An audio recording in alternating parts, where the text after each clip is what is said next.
Amigos de Pedagogía MX, en el podcast del día de hoy vamos a hablar acerca de la investigación educativa, no tanto de aquí en México, pero sí lo vamos a abordar un poquito de manera general. Ya saben, no olviden darle like a este video, comentarlo, compartirlo y también algo muy importante es suscribirse a este canal y activar la campanita de las notificaciones para que cada que subamos un video nuevo, que últimamente ya lo estamos subiendo diario aproximadamente a las 8 de la mañana, pero no está de más en que YouTube te avise cada que subamos un nuevo video. Entonces, como ya les dije, la investigación educativa, no tanto en México, pero sí un poquito de manera general. Y primero que nada, se entiende por investigación educativa todas aquellas acciones relacionadas a la investigación, al descubrimiento de hechos y aportación de conocimiento que tienen como fin esclarecer diversos aspectos a temática educativa, como los procesos de enseñanza, aprendizaje, políticas, formación docente y muchos temas más. Entonces nosotros, una vez ya leyendo esta definición de investigación educativa, nos damos cuenta de que primero están hablando acerca del descubrimiento de hechos, es decir, aquellos fenómenos que quizá aún no se ha, hablado de ellos, no se les ha dado importancia, o que quizá, como ahí lo dice, no se ha descubierto. Y esta está muy relacionada principalmente a otro punto que vamos a hablar más adelantito, que son las políticas. Para que pueda existir algún tipo de política educativa, se debe de tener un fundamento. Este fundamento podrá ser el descubrimiento de hechos. También está hablando de la aportación de conocimiento. Y yo siento que este punto de la aportación del conocimiento es la esencia principal de la investigación.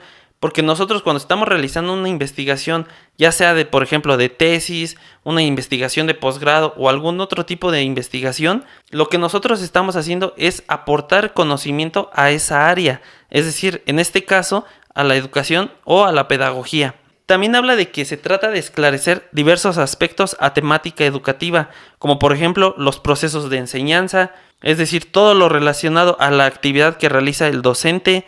Después también al aprendizaje, también está un poco relacionado a las actividades que realizan los alumnos y también los docentes, las políticas.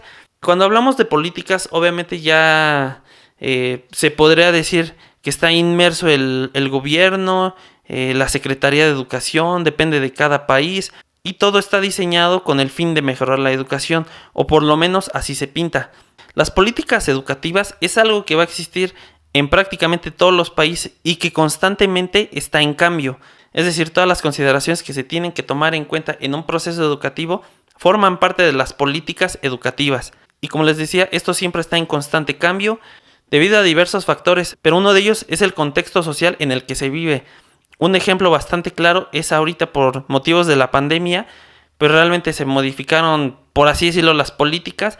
Entonces en las escuelas aquí en México, de todos los niveles, desde educación básica hasta posgrados, prácticamente se suspendieron las clases.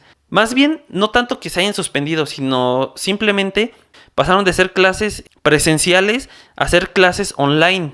Y el fundamento de todo esto fue de que existieran menos casos de contagio. Ese es un ejemplo bastante claro de cómo las políticas públicas tienen que ver con el contexto social y también cómo influyen dentro de la educación. La investigación educativa tiene como fin estudiar la realidad educativa en cualquiera de sus manifestaciones concretas, tomando en cuenta sus características, funcionamiento y efectos, para obtener conclusiones, diagnósticos y valoraciones que ayudan a tomar las decisiones a futuro, ya con fundamentos bien establecidos. Pero también hay que tener muy en cuenta que, por ejemplo, en una clase, la que sea, el docente diga, ¿saben qué? Van a realizar una investigación. Quiero que investiguen, por ejemplo, qué es la psicología educativa. Eso se podría decir que sí es una investigación, pero digamos que es una investigación un poco, sencilla. O sea, realmente es como reproducir el contenido que ya existe.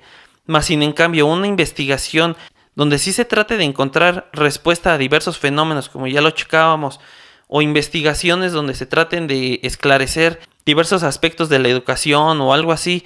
Ese tipo de investigaciones son las que se realizan, por ejemplo, con una tesis de nivel licenciatura, también obviamente de posgrado, o también aquellos investigadores que trabajan en las universidades que se dedican meramente a la investigación, no tratan de reproducir información que ya existe, ni tampoco de difundirla, sino tocar temas que quizá no sean tan conocidos o tan populares, y especializarse en ese tipo de temas para poder generar información, para poder generar conclusiones y también realizar un aporte significativo al campo de la educación.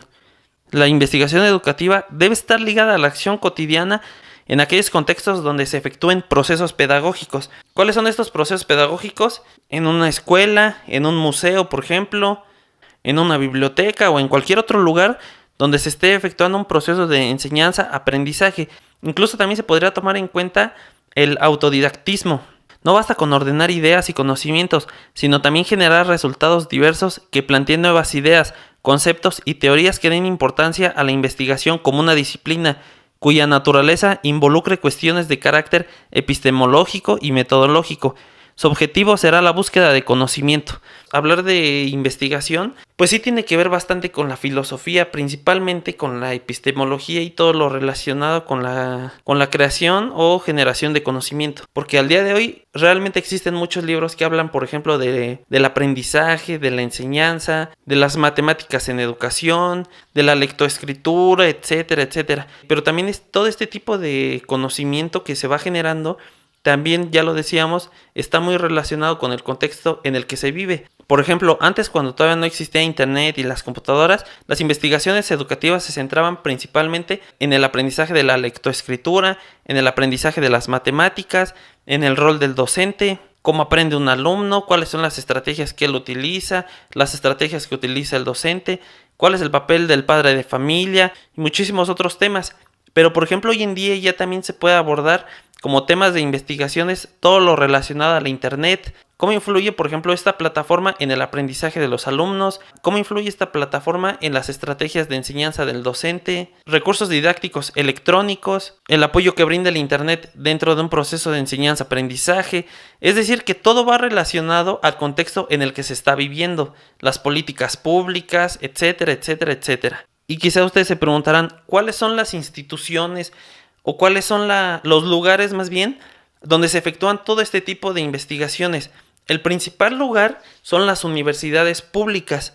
En las universidades públicas obviamente se cuentan con licenciaturas, maestrías y posgrados. Entonces, en estas universidades son donde se realizan principalmente las investigaciones, ya sea de cualquier área del conocimiento. Por ejemplo, puede ser de psicología, de filosofía, de pedagogía, antropología y todo este tipo de ciencias. Regularmente en sus universidades, en sus facultades, tienen siempre el departamento de investigación. Como hace rato les decía, hay posgrados. Las personas que dan clase en posgrados regularmente, más bien prácticamente todos tienen el grado de doctor.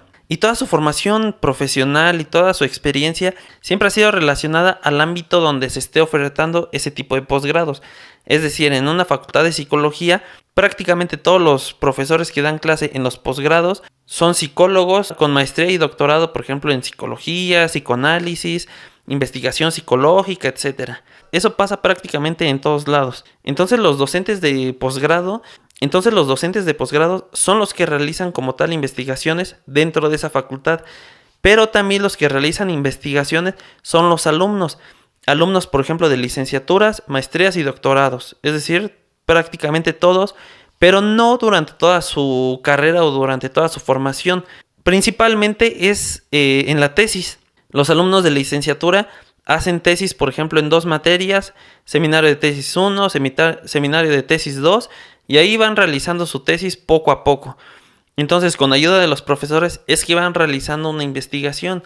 También es muy importante recalcar que los docentes tienen casi que la obligación de decirle a los alumnos o de sugerirles que no elijan temas que ya existen o que ya están demasiado explotados, sino que se basen en otro tipo de temas más llamativos que quizá muchas personas no han abordado, porque prácticamente todos los temas ya están abordados. Unos más que otros, eso sí es muy evidente, pero se recomienda que chequen temas que no sean tan comunes para que puedan aportar algo nuevo a la investigación y también al conocimiento de esa área. Entonces, como les decía, gracias a la tesis es que se están logrando este tipo de investigaciones. Depende del caso de las universidades, pero regularmente estas son las que eligen a los asesores de tesis de los alumnos, con base en la experiencia que tiene el docente en el tema del alumno en cuestión.